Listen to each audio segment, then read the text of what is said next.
We say amazing things at funerals, and we do amazing things at funerals, but sometimes we don't do it in advance. And I think that that's something that's pretty powerful, and I love the concept. I can't even put into words how grateful I am for everything that she did for me. Oh my God, yes. I'm so glad you two did this. And, you know, every day is not a guarantee. We are the pallbearers of positivity. She knows her worth and her value, and she doesn't let anybody walk over that in any kind of way. I have behaved myself. I have done everything I'm supposed to, and it's still not enough. You're there. Like, there is nothing more to achieve. Like, right now, you are the person that you thought you wanted to be in your obituary. Like, you're already that woman. Y'all are amazing. I'm obsessed with the both of you. Welcome to your funeral. Hello, hello, hello. Welcome to your funeral, our bonus episode for the month of November. We are very aware that the holidays are coming up, so we want to be a little bit topical and a little bit helpful and talk about some of the stresses of the holiday season. I am Dr. Beth Savage. I am Dr. Virginia Cylke. And we are your hosts of Welcome to Your Funeral. Yes, absolutely. And disclaimer, we are not the kind of doctors that probably should be giving you holiday advice. Right. But it sure does sound fancy. And if Dr. Phil and Dr. Laura can do it, so can we. That's right. Yes, please do not substitute this for advice from your therapist or advice from your doctor. And if you don't have a therapist, please get one. But this is just us being your podcast buddies and talking you through some of the stuff that we all deal with at the holidays. So we've gotten some emails from folks who have, I think, really common kind of universal holiday struggles that they deal with. So we're going to address some of those questions today. I think we want to point out that we are a positive podcast. Oh, right. So we are absolutely a positive podcast. But not a toxically positive podcast. We do not expect everything to be roses and sunshine every day, all the time. And you don't have to act like it. And you can still be a positive person and a person who's proud to be who you are. So you don't have to pretend that things are good when they're not. And that's why this episode is so necessary. Because a lot of times at holidays, things are not so good. And sometimes they are, right? Like, people have lovely families and there's moments that we all cherish. But there's also moments that we all want to pull our hair out or drink an extra bottle of wine or hide a bottle of wine somewhere that we can go find. Mm-hmm. Not that I've done that. Or hide it from someone who we don't want to drink any more wine as well. So lots of landmines around holidays. So we're not going to be talking today about those just really basic annoyances. So families have we've created these ruts, these wounds that are deep and just scabbed over until we see each other again. And they can be the most petty thing that will set you off with a family member that would not with another person that you don't have to sort of spend all of your life knowing or spending the holidays with. So we're not talking about those common annoyances. We do hope that, because we do take gratitude very seriously, right? We're not just abandoning it for this episode. So we do hope that you can find the gratitude where the gratitude is meant to sort of be found, but when the things that are wonderful. So we're talking about the things that really are wrong, that you really do need to respond to, get away from, set your boundaries for, right? Or, even have an arsenal of research or things to send people. If it gets that far, I might be a little nerdy, but occasionally the follow-up email or the follow-up text can be very helpful. It was nice seeing you over turkey. Here are some articles about why you're a jerk. Right.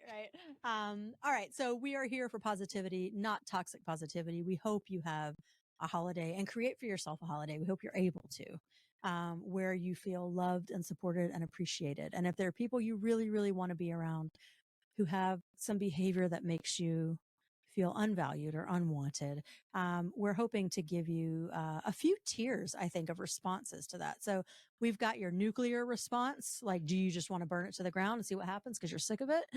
We've got some more subtle responses. We got the snark. And we just got some snark that will just make you feel so satisfied and pleased in your soul, but might not change anyone's behavior because maybe that's a lost cause with these people. So what topic do we want to start with that we've heard about and that we also know to be a universal? or a near universal, unfortunately, holiday to holiday. I'm going to have to go with food, right? Because Yes. Thanksgiving is full often of food, and we all have different dietary needs, different dietary wants, different Right. dietary loves. You know, we have the societal norm that we all eat until we explode, which we don't have to do either. Fair. Yep. But as an individual who is raising a young child who is in the world of food and females and body shaming and different parenting styles, Right. Yep. if you will, sometimes at our house, and I'm just loving watching you tiptoe all around this. I want to say this is why people did not want to come on and talk with their faces and their mouths. that is It's because they were afraid of who would see it. So we were but my taking on family knows those. me, Yeah, but actually I will say that in general my family can be pretty, I mean, they let hopefully my child won't listen to this, but I mean, Yeah. they let her eat with steak with her hands, kind of Neanderthal style, and don't say anything. So the fact that we've, forgotten to teach her how to use utensils, isn't even a thing that comes up anymore, which is nice. That's nice. Yeah. But I do know that not only in our house, but also in many houses, the finish everything on your plate is often the norm. Mhm. And, don't take what you're not going to eat. And, all of the anxiety that comes with people watching you take food, watching you eat food, Yep. judging how much or how little you take, and then Yes. therefore also judging your body and your parenting. I mean, there's so much that goes into our food choices, especially when they're very public at a giant. Absolutely. All right. So which part of the food stuff do we want to talk about first? Because holidays are all about food. All right. The scenario is a family member notices that she has left food on her plate, and she is also going to get some dessert. And she has not finished the green beans or the turkey, and there's remnants of food on her plate. And you can tell that maybe Aunt Susan is thinking, Beth, you're going to let her have dessert without having her finished her nutritious meal. Slab of ham. Yeah. So actually, I think that this is such an interesting issue because I think people who cooked the food are particularly sensitive about it not being finished. So this both has that kind of generational weight, no pun intended, of you have to, clear your plate. Other people are starving, this is like, don't waste food, that kind of thing. So I think there's that generational kind of assumption that you should only take what you're going to finish and finish what you take. And then there's that added stress at the holidays of people having prepared something that maybe your child doesn't end up liking or finishing, or maybe they just took too much. And so I think that goes to this kind of personal feelings as well. This is, for me, the crux of the problem around the holidays is as far as I am concerned, again, not that kind of doctor, your first priority is to protect your child. Correct. And I say protect, maybe that's the wrong verb, right? They're not being physically harmed, but they are learning through repetition that this is something they're going to hear around food. And that does make them stressed about food, which makes everything worse. So I do understand that there's some personal investment in having people finish their plates at holidays before getting desserts. But I think there's a benefit to sampling. So I might say in this imaginary scenario, like my kid has just there's so much delicious stuff here. My kid wanted to sample, each of it, and maybe they took a little bit more than they could finish. As my dad would say, my eyes were bigger than my belly, so like there's more on the plate than could be finished. But I don't want to then punish them because of course every kid is only eating dinner so they can get to that beautiful dessert or, array of desserts, depending on how you all celebrate. So I do think, in that case, I would step in and protect my kid from that kind of questioning or that kind of judgment, because I think it weighs on children in a way that people don't realize. And I think certainly in my parents' generation, for example, they were not careful with the way they spoke around us because that just wasn't a thing that parents talked about at that time. So it is new, I think, to aunts, uncles, grandparents, that you do have to sort of speak with care, especially about food. We have a very disordered culture around food. So I think I would first intervene with my child and say, it's okay. I got this, go throw that away or whatever, or give it to the dog. And then explain as nicely as you can, to that family member. And again, I understand there's a depth of,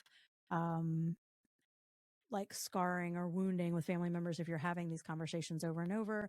But if they're the kind of person who would be receptive, you haven't had this conversation before, I would say at least give them the benefit of the doubt the first time to explain to them, this is why we don't talk about food like that. This is why we don't encourage our kids to eat after they're full, or, if they have tried a lot of stuff or they don't like it, we don't encourage them or make them eat it.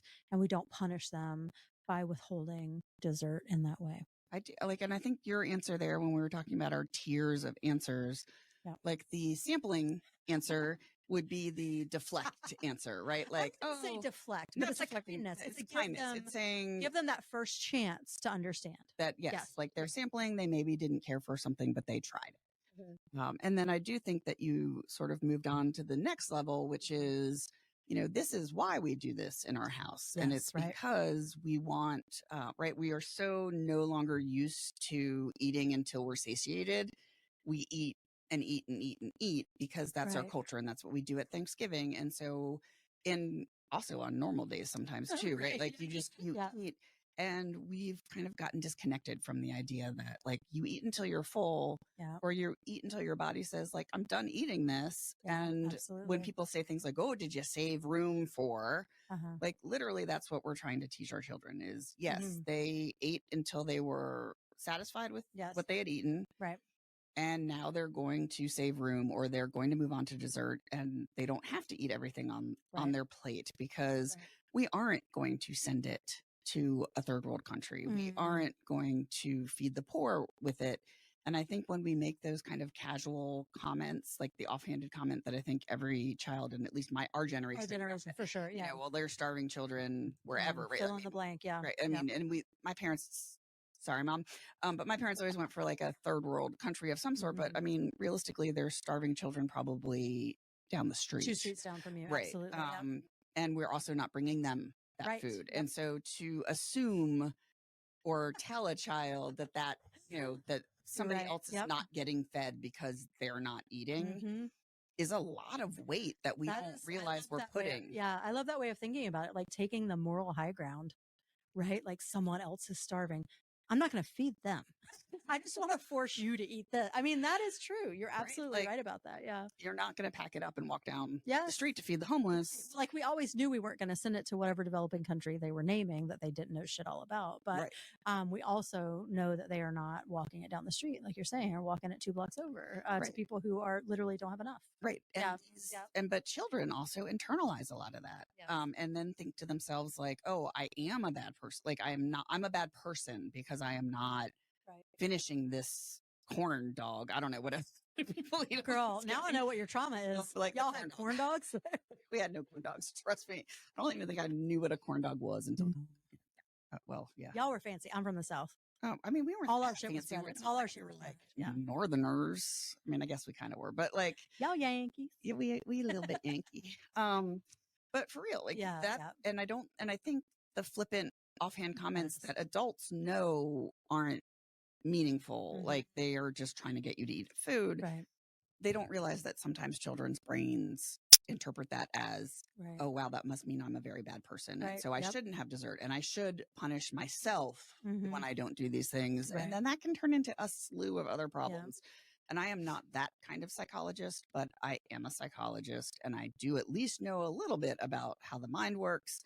And adults do need to be a little bit more careful about how we word stuff around, especially food issues. Yeah. Or even just thinking about dessert as a reward or a punishment, to sort of withhold it from oneself or from someone else as a punishment. Right. Like it's a really disordered way of thinking about it's just food. Yeah. And it's just, again, it happens to be the order in which we eat food, dinner, then dessert. Right. I will not lie that sometimes in our house, don't listen, Mom, stop listening.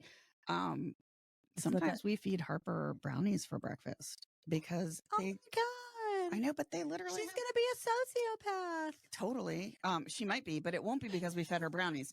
But The brownies were what were stopping her. they're Right. like The that was crossing that preventing her. barrier. Yeah. Exactly. But no, they have as much sugar as a sugary cereal that we would feed her. And some days, if that's what's going to get her out the door to school, that's what she's going to eat. It's the little battles. You got to figure out which ones And are I worth don't fighting. fight Yeah. about like Yep. eating an orange or apple versus a brown, you know, like Yeah. whatever. Like it'll work itself out later. It'll all come out in the wash. or it'll all come out somewhere. Why'd you have to go there? I'm gonna go potty talk. You don't have to make a poo joke. I did a poop. I'm an English person. I'm not a psychology person. So I'm going to go ahead and let you know that that's scatological humor. Thank you very much. Thank you. Doctorate in See Jonathan Swift. Okay. So yeah, absolutely. So should we go to other food issues next? I don't know. Should we Do go we to want to other stick on child food? issues? Let's go to child issues Okay. because I All feel right. like Because stems off a big from- one. Yeah. Hugging. Oh, okay. Yes. Okay, wait. If you had a different one, No, go no, ahead. no, go. Yeah. But this I is was good. thinking Yeah. about like the. So this is the about forced hugging. protecting your children. Sounds awful. Protecting your children from your family. No, but like their body making autonomy. making sure that you are setting boundaries for them. At these gatherings where they're so tiny and they're like looking up at all these weird people that they, in a weird house, and they need you to be their advocate. They really do. And so yeah, the touching and also please, like the people who have been so wonderful are one of the things we really want to talk about on this podcast. Everyone's wonderful that we've talked to. But one of the things that we really look up to for people like Siobhan and Tarsha, who we've done so far, is that they are very good at setting boundaries. And that teaches your children to set boundaries when they see you doing it. And so if you can step in and insist on boundaries for your child, that is going to make that happen even faster. So I think Siobhan said, like, why do I wait till I was in my 40s to start, standing up for myself? And so if you're standing up for your child, you're giving them that head start to being able to speak up for themselves and to know that it's not selfish to speak up for yourself. And unfortunately, some of your family is going to think it's rude or think that you're mean absolutely. or that you are, dissing grandma because you're not making your kid give them a hug. There's a lot of ways, again, our tiers of interaction that you can go with that. And the first one is when somebody says, oh, come here and give Uncle Jim a kiss and a hug.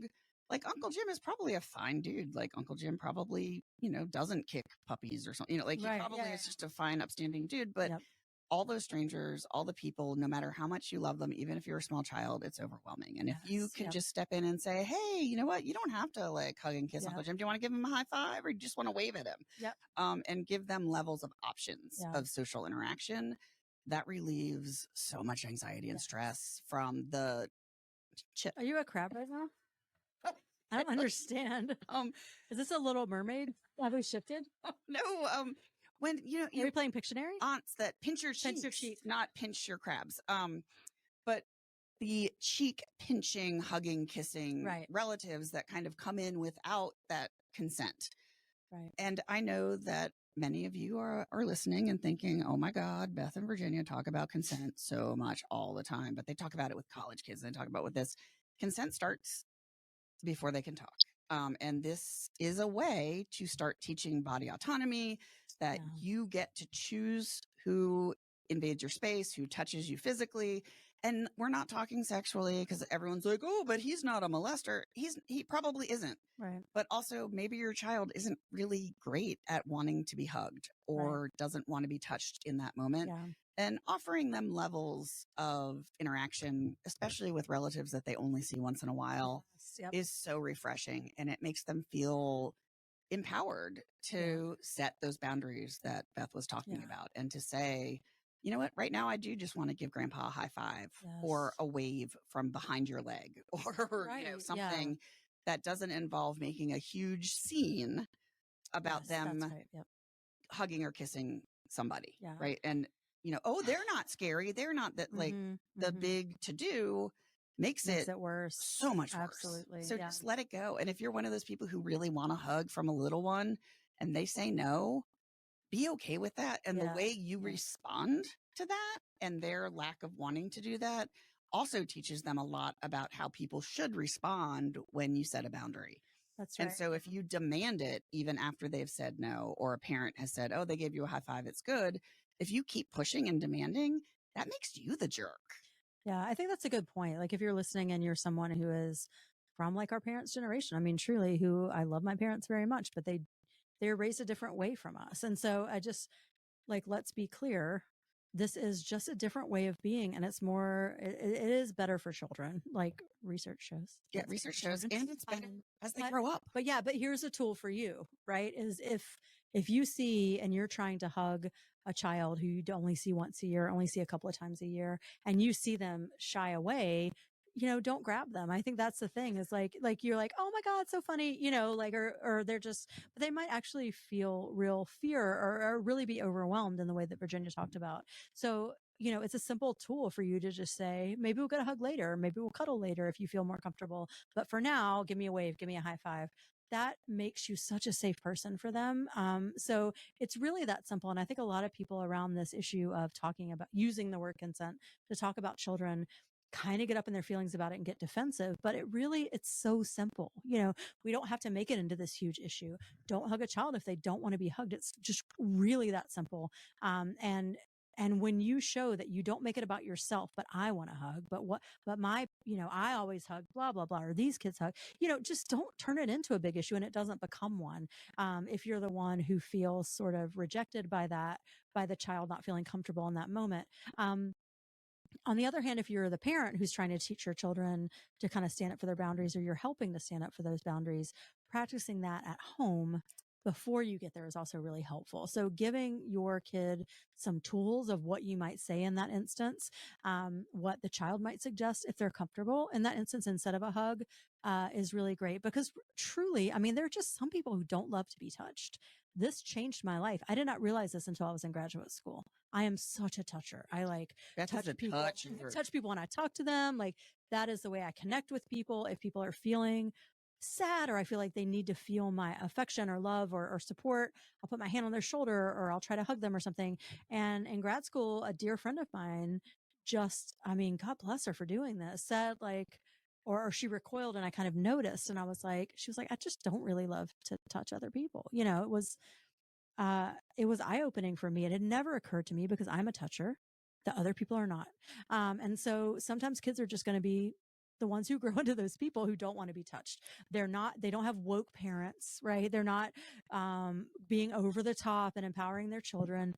They just want their bodies to be their own, and it's very simple. And I think we can blow it up into this huge issue, but don't be the person who does. Like, Right? it's not worth it at all. I mean, don't be the person who gets your feelings hurt by a 5-year-old, right? Like, because that also makes you look a little bad. Be the person that says, oh, you know what? Maybe we'll read a book later, like Beth said, or maybe we'll do something else later. But right now, we're good. We're cool. And don't make it, oh, now I'm mad, or now I'm upset, or like, oh, you hurt grandpa's feelings, right? Like, grandpa's a grown ass man. Grandpa can handle his feelings. Yes. And if he can't, he needs to go to therapy, not get a hug from a 5-year-old. And if you want to ensure that you never get a hug, act like that. Right. Right. Because then you are taboo to them, or you're scary to them, because you're going to cause a scene every time. And I think there is a performative component to parenting as well. Like you said, like, oh, it's no big deal. Give, in your example earlier, like give whoever a hug, don't hide behind my legs. There's a sense in which parents really feel visible, and almost like a spotlight is on you at these family gatherings, that you have to make sure your child behaves in a certain way. And I have felt that pressure. I do not want to, act like I am, a superhero in some way who has not felt that. Like, I've absolutely felt that pressure, but your child's safety and comfort has got to be more important than your own ego in that moment. And it's a hard lesson to learn, and it might take you a few times of getting it wrong, and that's okay, because we're all trying to get better as parents, because none of us are perfect. But it can be embarrassing as a parent in that moment, when you think, for the love of Pete, grandpa is going to make an issue out of this. Just hug the man and get it over with, or just do whatever, the issue is at that moment and get it over with. But as Virginia said earlier, like, your child remembers that goes into their awareness of themselves, and what they're allowed to ask for, and what they're allowed to say no to, and what they're not. And it goes into people pleasing. And again, sometimes that gets, I don't want to say bred out of men, but like, men, at some point, society lets them know that they can still ask for things, but they don't have to give things. But oftentimes, especially female children, or children that identify as female, or all the kids, men, girls, boys, everybody, they want to please people. And if hugging you is going to please you, they're going to do that. But, and again, I said this wasn't sexual, but here I go. It's not with children, but as you get older, if you are somebody who has ever engaged in sexual behavior or engaged in some sort of physical behavior that you didn't necessarily want to because you wanted to make somebody else happy, a lot of that stems from these childhood interactions and behaviors. And I know even people in my family will say, oh, you're overreacting. That doesn't happen. But it really does. And as two folks who have worked with college age folks who have been put in situations where, again, it's not sexual assault at that moment. But they're doing something because they're trying to please someone else because that's what somebody else wants, not what they want. They're consenting. They're seeming to consent. consenting. Yes. Yeah, because that's what they were taught to do as a younger person. And again, like you're saying, it might seem to be like such a stretch, but it really, I mean, children are learning the world around them and they're watching us to teach them, how to navigate that world. And so whatever autonomy and freedom you can give them is wonderful in that moment, and how you can teach them to set boundaries. And some people would be like, oh, am I not allowed to change their diaper, or should I let them run into traffic? There are these absurd, supposed counter arguments against it. But hopefully you hear the absurdity of that. I think we've turned this into this big thing, this idea of consent for children or for anyone. We've turned it into this big thing, and really it's just as simple as, hey, you don't have to do what you don't want to do, right?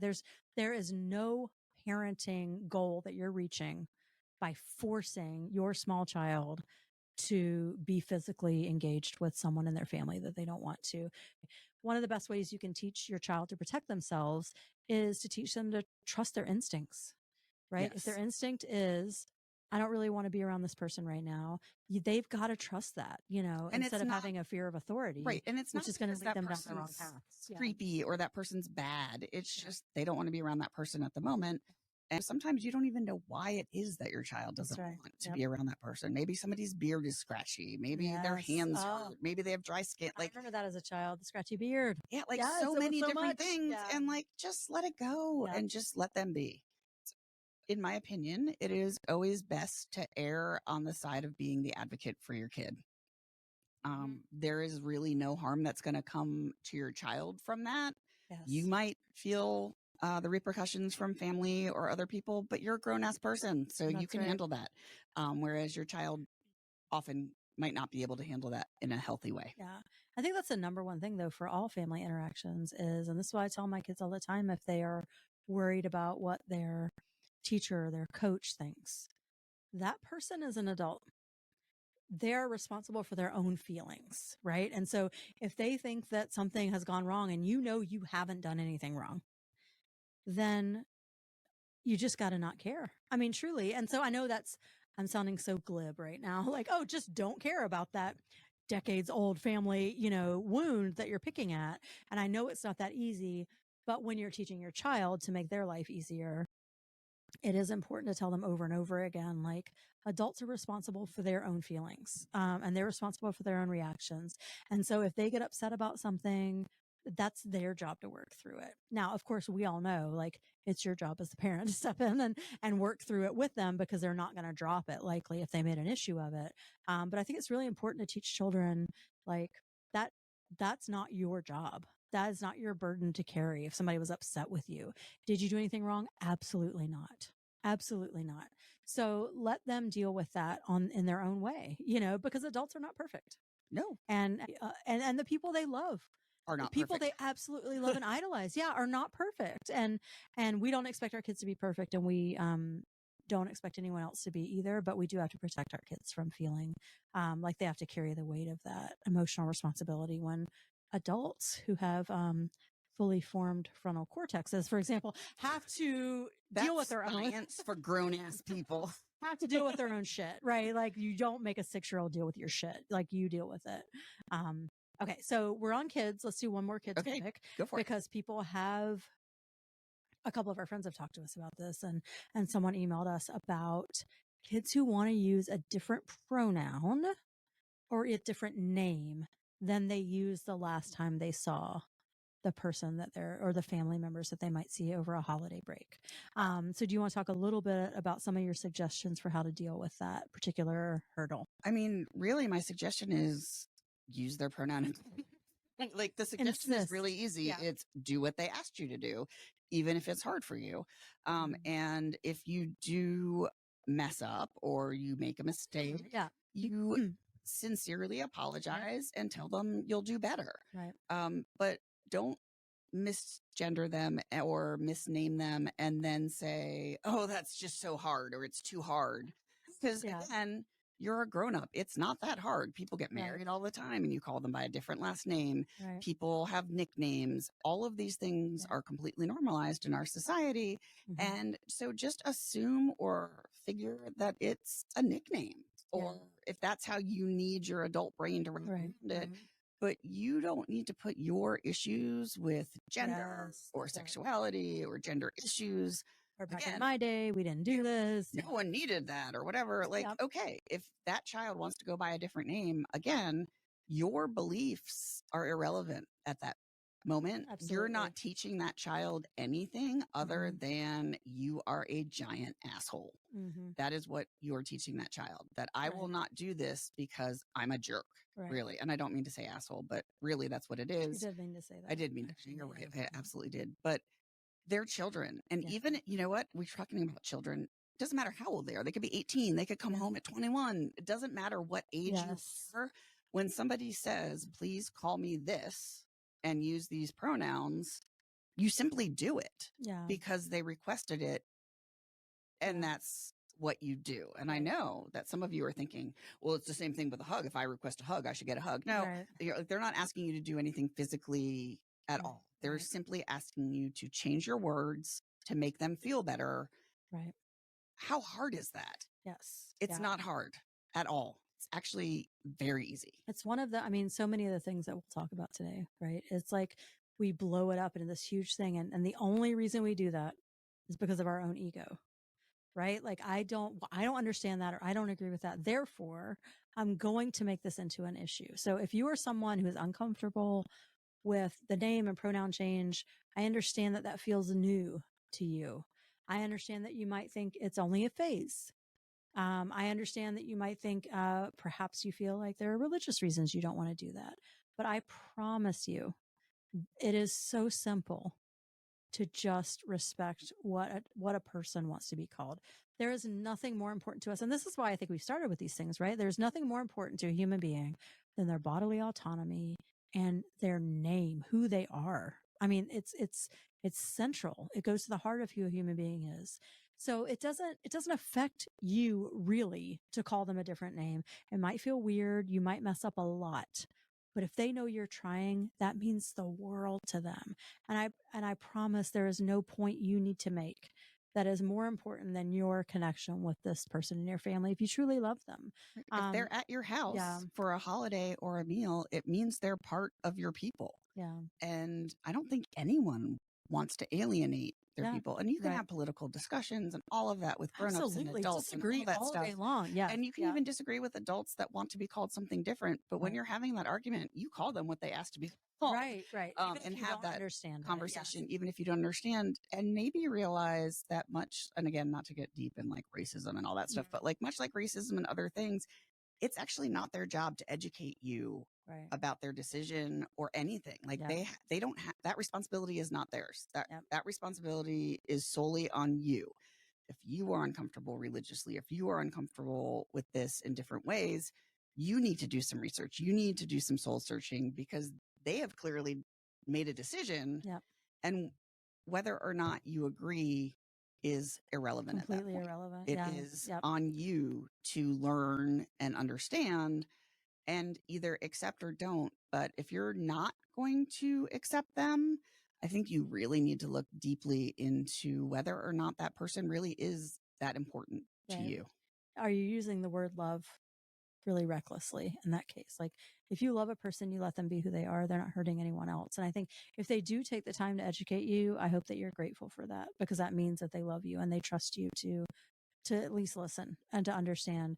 But Virginia is absolutely right. Like it is your job to do the research about that. If you know before they come to your house that they are using a different name or a different pronoun, it's your job to just figure out why that might matter to them. Or Or don't do your research. Just call them what they want to be I know, called. right? Like, it is doesn't even have all to of turn this into stuff. this. All of this stuff gets built up into these huge issues. And it really is so simple. And again, when you do something that simple, it feels very simple to call someone by a new name, to call someone by a different pronoun. It builds, you can't imagine how much trust it builds with that person. This is a person who goes into the world fearful of how they will be seen, how they will be received, how they will be called. If you are a safe space for them, that means the world. And if it's a phase, again, I cannot say this strongly enough. Who cares? If it is a phase and they go back to whatever name you knew them by, then go back to that name. It is the simplest thing in the world. This is not a culture wars issue. This is a family issue. This is an issue of love and of respecting the people that you claim to love. It's that simple. So I hope that, and as parents, we've got to, I mean, I think the same with the food issues. I think just change the nouns, right? Change the conflict. It is still your job. And I know so many parents who put their foot down about this. So I'm not, I'm not suggesting that many parents would be like, just let them call you this old dead name, over Thanksgiving or over the holidays. But, you really, in that case, you've got to be the advocate for that child. And I have to say, like we're talking about serious issues here. We're talking about identity. We're talking about people who don't feel a place in the world anymore.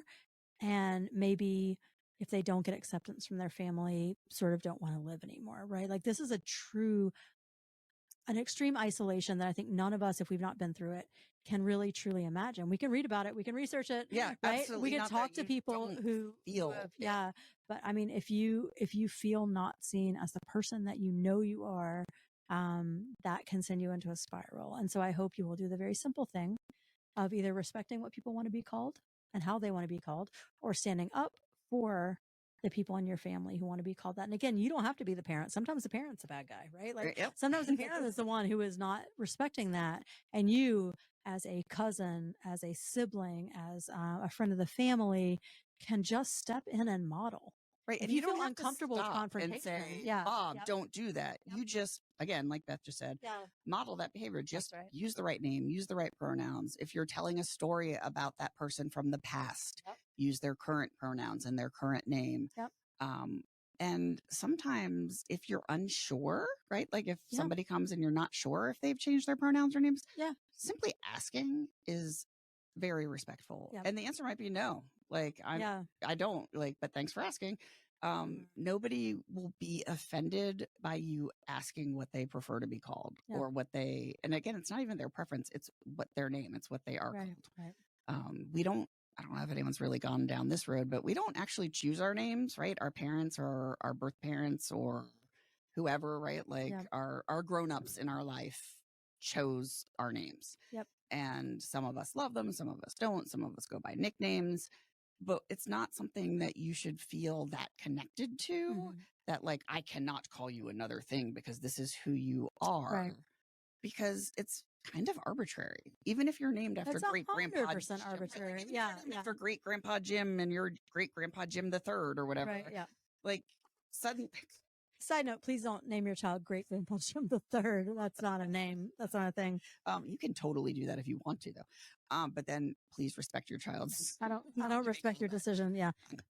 But yes, the idea, just, again, the simple idea being like our names are something that are very personal to us, and some of us very much love our name, and some of us don't. That just doesn't fit, and it's not an affront to anybody who named you. It's just what you feel in your soul. I mean, shit, I went by Ginger for like 2 years. And I mean, do I regret that deeply? Yes. But it was just because I didn't feel right in my skin and I was trying something else out and it failed miserably. But at the same time, everybody called me that, right? Like there was, because I was a cisgendered teenager, right? And I said, my name's Virginia, please call me, I go by Ginger.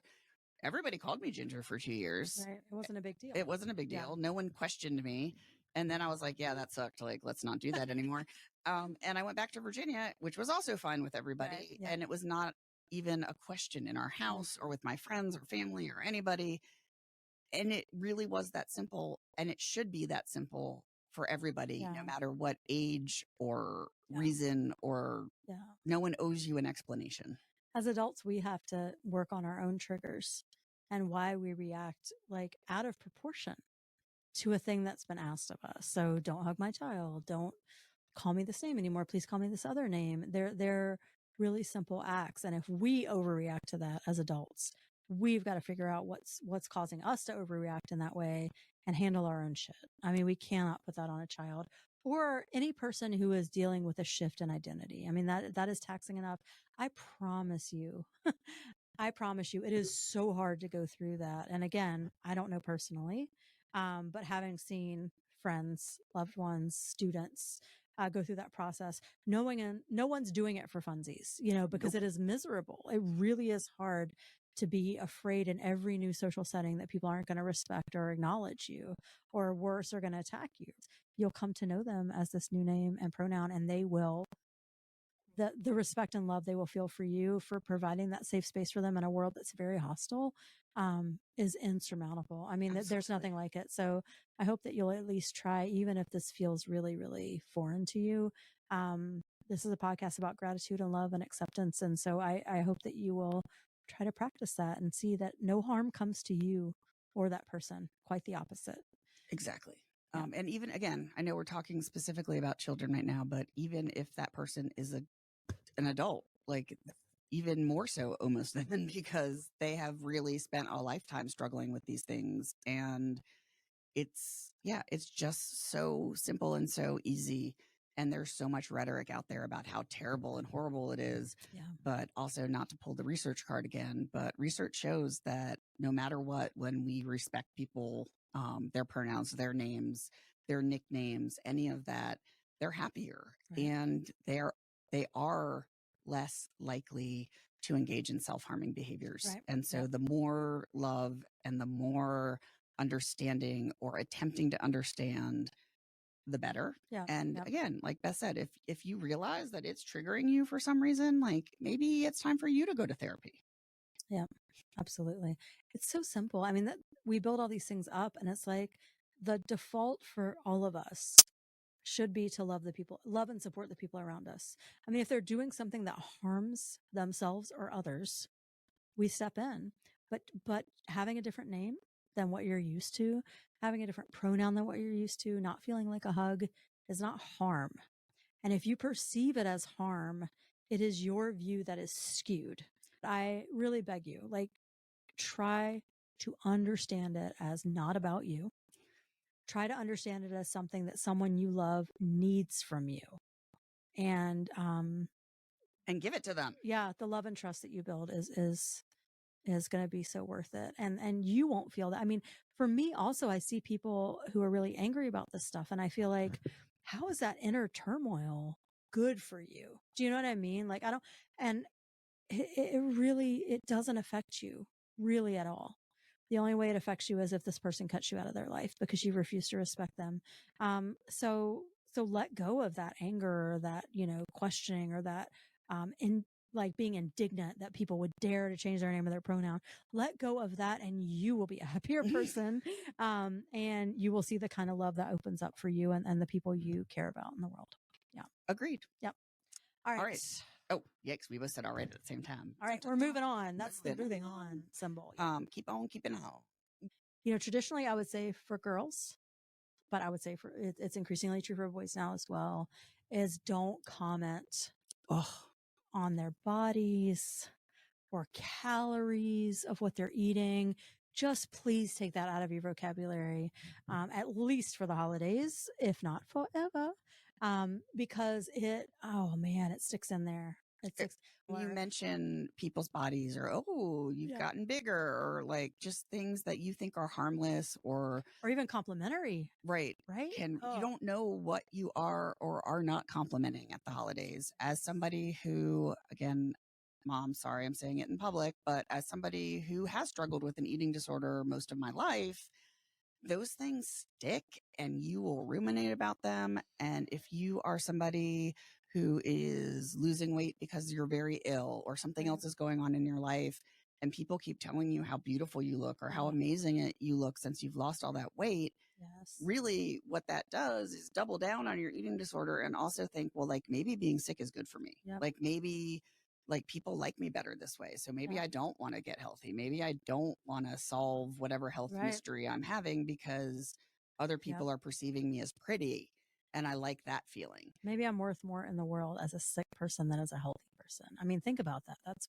That is wild because we associate health with thinness and illness or immorality with being larger. And so there are so many ways we could intervene in those conversations. We don't have time for, I'm sure we'll do a podcast on this Of course we will. We don't have time for all of that. But when we say don't comment on people's bodies, we don't just mean it in a negative way. Right. We also mean it in a positive way, unless I guess if they start the conversation, like I feel really beautiful, or I feel like I look great right now, or I love this about myself. That's a great time to step in and support someone. Right. But unsolicited comments about bodies, period. If you can't think of something to say about somebody, about who they are as a compliment, then you don't know them very well. And if all you have to say is, oh, you're beautiful, or, oh, look at that, or twirl in your dress, or like all those stupid things we say to people. Like if you can't think of, wow, what book are you reading? That's really great. You're intelligent. You're smart. You're all of these things. Like if you can't think of a compliment that is not about their appearance, keep your mouth shut. That's on you. Yeah. Something I tell my students all the time, for the love of God, just be interesting. Like there's nothing more boring. I think, this is a hard one again for people who are used to that being the go-to compliment. You look great. You look beautiful. Or if you think someone looks like, oh my God, God forbid, fatter, then the last time you saw them to be like, oh, those are nice shoes, right? Like you just don't have to say any of that stuff. I will say, as a mother of a son as well, boys are catching up, unfortunately, when it comes to body dysphoria and dysmorphia, right? So there's this huge protein kick. They want to have a 6-pack abs. When we were kids back in my day, like Halloween costumes didn't have abs on them. You were just a superhero if you had the cape. So I think that it can be really dangerous territory, whether it's children, whether it's adults, to comment on people's bodies. So I hope that you will, you'll refrain. In so many families and so many generations, I think that's just the go-to. That's what you say. So I would encourage you to think about, if you really want to give a compliment, if that's how you greet someone, can you talk about how quickly they got there, what cool things they've done since you saw them last? I saw on social media that you did ABC. That's amazing. So anything other than just the strictly superficial stuff that, especially for children, sticks in their head, but Lord knows we all still carry. I mean, Virginia still carry it from our childhood. Absolutely. It does not go away. And you all know, every single person listening to this knows that it's carried over from their childhood. We're not bashing healthy people, but there are healthy people with different body shapes. So all we're really saying is it's not about being healthy or not being healthy. Yeah. It's just about not commenting on people's bodies because you don't know anything about them. They are not coming to you with their blood work and showing you how healthy or not healthy they are. And you cannot look at somebody's body and tell how healthy they are. You simply cannot. And if you think you can, you email me and I will send you that lovely email that has all of the research that suggests that that is bullshit in a more sciencey way and in peer-reviewed journals and whatnot. Right. But you just simply can't tell that. And so to comment on it, you don't know what you're actually either praising or discouraging. And you could actually be doing a lot of harm. And so, again, much like using people's names and not commenting on their food, just don't do it. And if you think it's going to be a struggle, like if you're listening to this and you're like, well, wow, I can't think of anything nicer to say to Aunt Jenny. Like, I don't know what to say. Maybe make that your car ride. Like, how sometimes families play games in the car. Like, let's play what cool things has Aunt Jenny done? And, come up with things that are not related to body or looks or any of that. Aunt Jenny, welcome to our home. If you were any insect, what insect would you be? Right. Like anything. Please try that. Please record it and send it to me because I want to see that. I do kind of want to know what insects they want to be down. But it's better. You do better. Like, why do we need a podcast talking about this? Because the literal thing is just like, let people live. Like, it's so simple and we've built so many barriers to it. We're saying don't greet people like this. Don't comment on that like throughout the day, all of those things. But also And here's the kicker. When they leave, don't talk about them with everybody else. And I know that's going to be another one that's hard for people because that's people's go-to sometimes is as soon as I don't know where I'm getting all these aunts, but like Aunt Karen, Aunt Jenny, like all these aunts are coming over for some reason. But, and I don't even really have many aunts, but anyhow, aunts or whoever, when they leave, it's like, oh my God, did you see that? Like, so even if you can restrain yourself from mentioning it when they're there, as soon as they leave, that becomes the topic of conversation.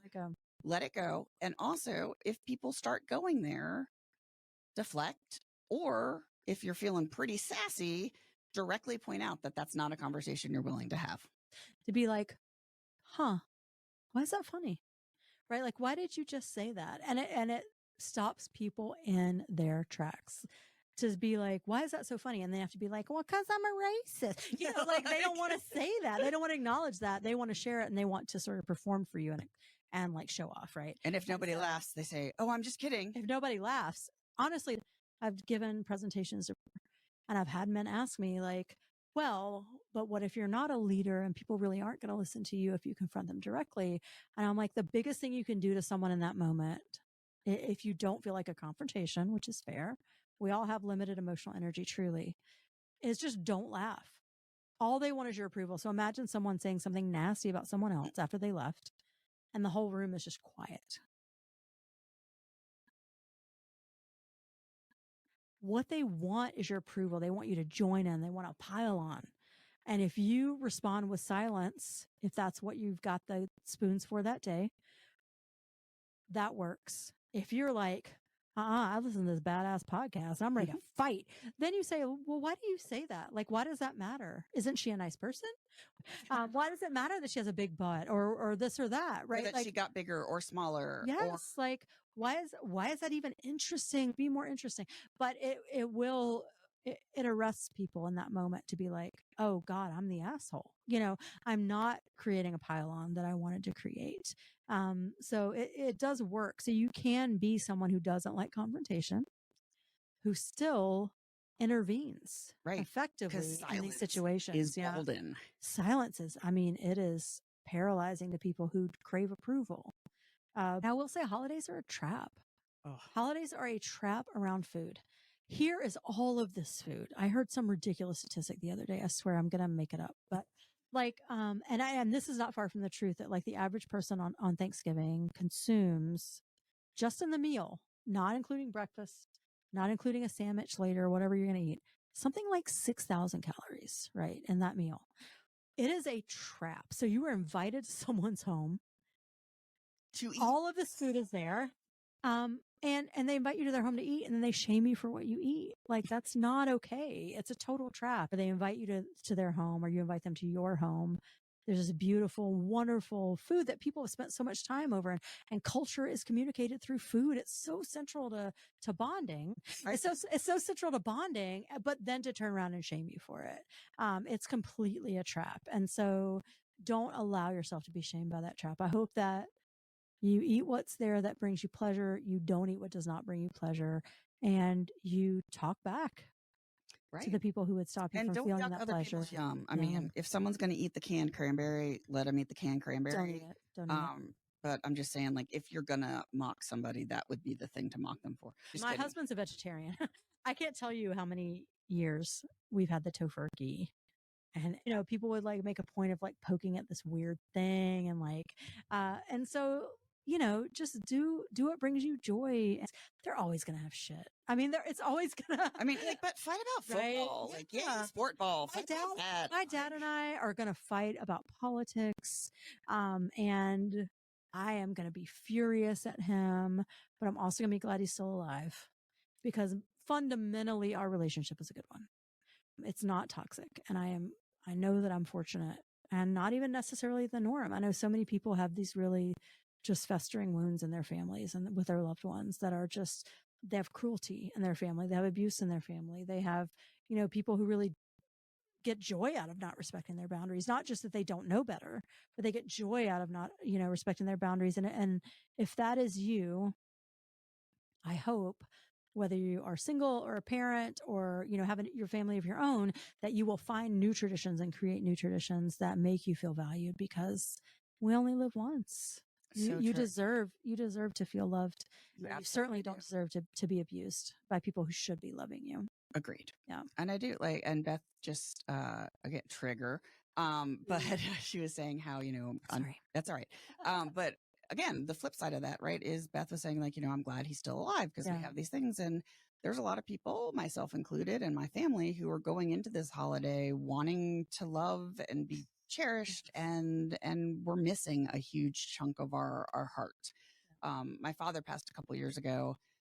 And so we've kind of gradually moved on. Not, God, that sounded terrible. Not moved on, but like we've accepted that, and we know that. But this will be the first year that we don't have my brother at the table, and he's a big personality. He brought a lot to the table, including like the turkey and all the food. So we might actually starve, because I'm not sure anyone else knows. He brought everything to the He literally brought all the things. It's going to be a struggle for us to make this a festive holiday. But we want to do that, and we want to respect him, but there's going to be some weirdness. And so for those of you who are embracing some awkward weirdness this holiday, I'm with you. And maybe we'll have a podcast next year about how to handle that, because this year I have no freaking idea. Yeah. I don't have any I'm words glad you of brought wisdom. that up. No, but it's so important.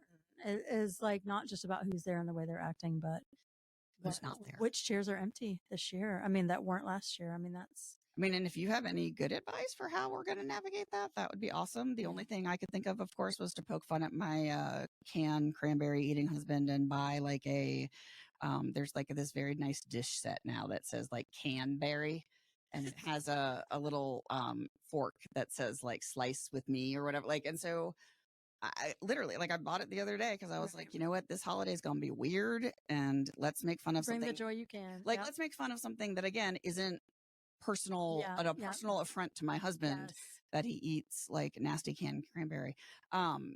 But maybe I should try it. I haven't even tried it. I just automatically assume it's nasty, but it's probably not. But also in our family, we have like Aunt Mom, Aunt so-and-so, Grandma so-and-so. I'm not sure. I think it's Aunt Margaret's cranberry sauce that my mother slaves over, and my husband will eat that too. But because she loves Mark and my mother loves Mark, she will also get him the canned cranberry, and we will joke about it. And so my way of bringing levity without my brother was like, maybe this will bring us a little bit of joy because he eats that nastiness. Yeah.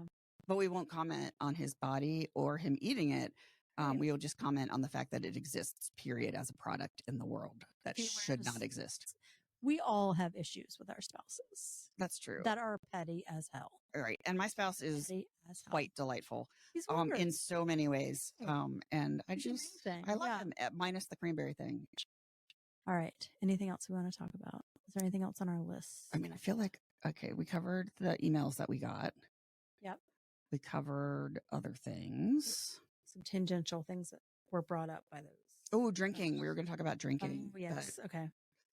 I mean, I don't know what to talk about because I am a drinker. Right. Yeah. So again, how about this? Respect your sober relatives. Do not try to coax them into drinking. Make sure that there is more than water for them to drink. Absolutely. Don't just say, oh, well, I don't know. Here's all the beer and wine, but yeah, I guess there's a bottled water up in there somewhere or whatever. Or like, here, you can have this Pellegrino that's been opened and like is no longer fizzy, because that's a thing. Make sure that you have fun drinks for people who are not drinking. Yes. Make sure that you are all being safe and nobody is driving after drinking. Yeah.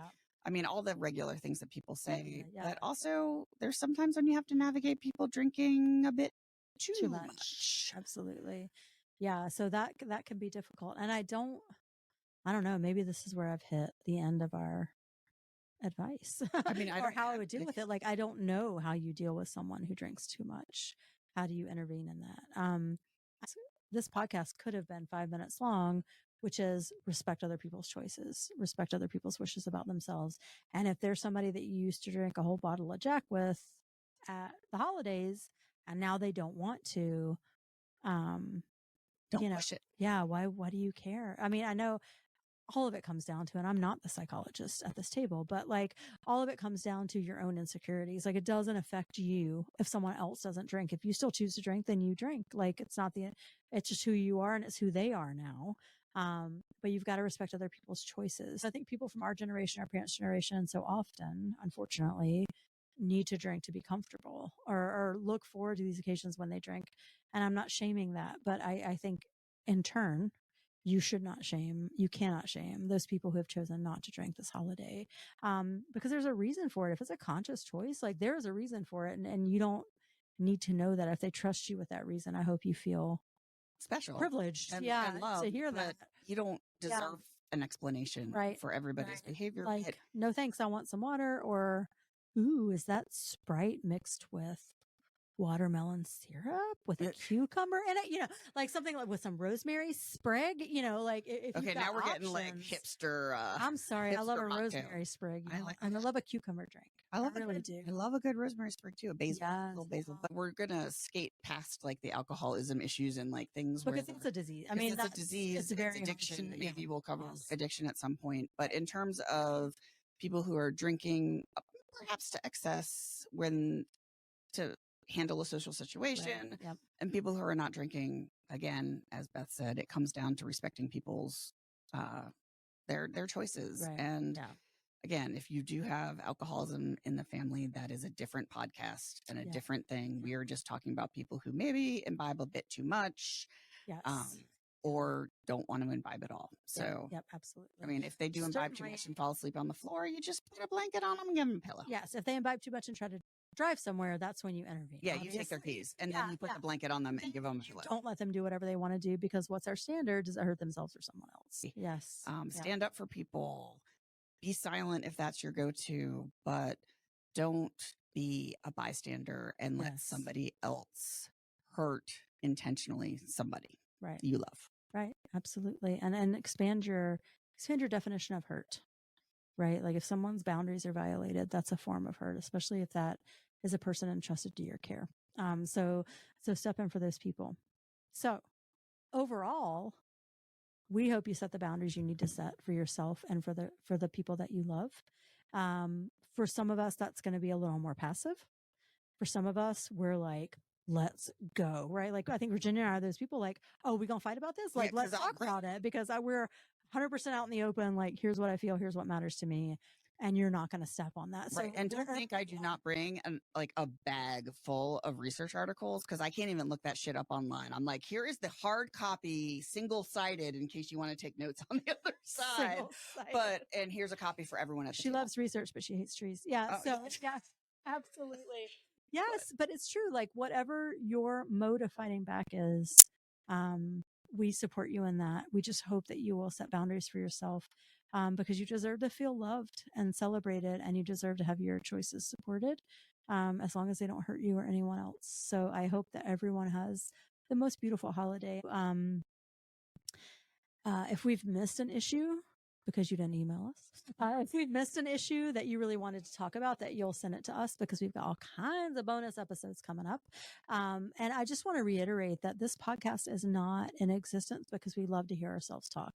It is absolutely dependent on you all loving to hear us talk. Right. Well, but engaging with us, right? Like we could sit in this room with 0 computers and 0 headphones and 0 cameras and just talk about what we believe all day long. And that would be what the last 20 years of our life is.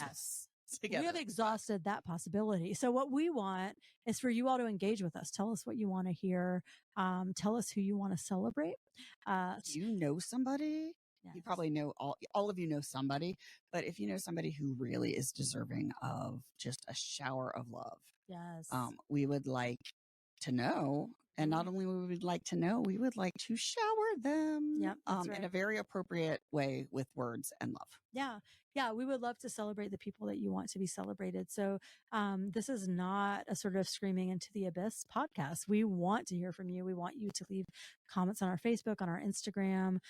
We want you to email us at welcometoyourfuneralpodcast@gmail.com. There is a form on our Instagram that's pinned where you can nominate someone and tell us why we should throw a funeral for them. So please interact with us. I mean, we're teachers that we The students engage. that pay for Yes. our classes, they have to listen to what we want to talk about, but you guys don't have to listen to our predisposed or our predispositions to talk about all the things that we are passionate about. Right. Because we can be passionate about a lot of things, and there might be things out there that we don't even know we're passionate about. Yes. And Yep. we might be super fired up about it. So Right, let absolutely. us hear. So please, like, we're here to sort of share our experiences with you, but we also want you to educate us. So please share with us what you would like to hear and see from us. But also my life motto, we do want to hear from you, but don't be a dick. It's really easy. Yeah. We want to hear not just like, yay, you're great. We want to hear what you want to talk about, Yep. but also like just avoid being a complete jerk. Like But it's easy. If you do choose to be a dick, despite that warning, I just want you to understand that our level of pettiness, and I want to go back to this idea that we're not toxic positivity. Our level of pettiness runs wide and deep. Oh, indeed. So if we get a nasty comment from you, we'll delete it, but that's not the only thing we'll do. So I'm just going to leave it there, right? It takes zero money to be nice or to be kind. Choose not to be a dick. It's $free. $3. Thank you so much for listening to us. I have to say, I'm sure we'll say it on all of our episodes for the month of November too, but I have been so humbled by the response to this podcast. Like I was literally in tears. It was so sweet. I was in tears when we hit publish on our first 4 podcasts because it's so emotional to me. It's so personally important to me to put this into the world. And again, we're not talking to hear ourselves talk. I think it's important. I think we all need some positivity. And so every time someone has sent us a nice message about what we're doing, or every time we've looked at our number of downloads, which has been enough, more than we expected. More than I expected. Yes. More than our mothers. It was not just her mom and my mom. It has been so humbling and so reaffirming. And I'm so grateful that you continue to listen. And I hope you will continue to listen and interact with us to make us better, to make us more sort of in tune with what you like to hear. I hope that you will share our podcast with others who you think would be interested in it. And leave us a like and a review and subscribe so that we can keep doing this because it's awesome. And it's fun for us. We love you and we love each other, and time that we get to spend together really is important. So just as a side note, Beth, I appreciate you and I am thankful that you are my friend. Thank you. I'm thankful that you're my friend too. And I actually mean that. No, I know. Like I genuinely mean that. 100%. Yes, absolutely. All right. We will see you next time on the Welcome to Your Funeral podcast with Beth and Virginia. That's right. Go out, experience joy, and set some boundaries.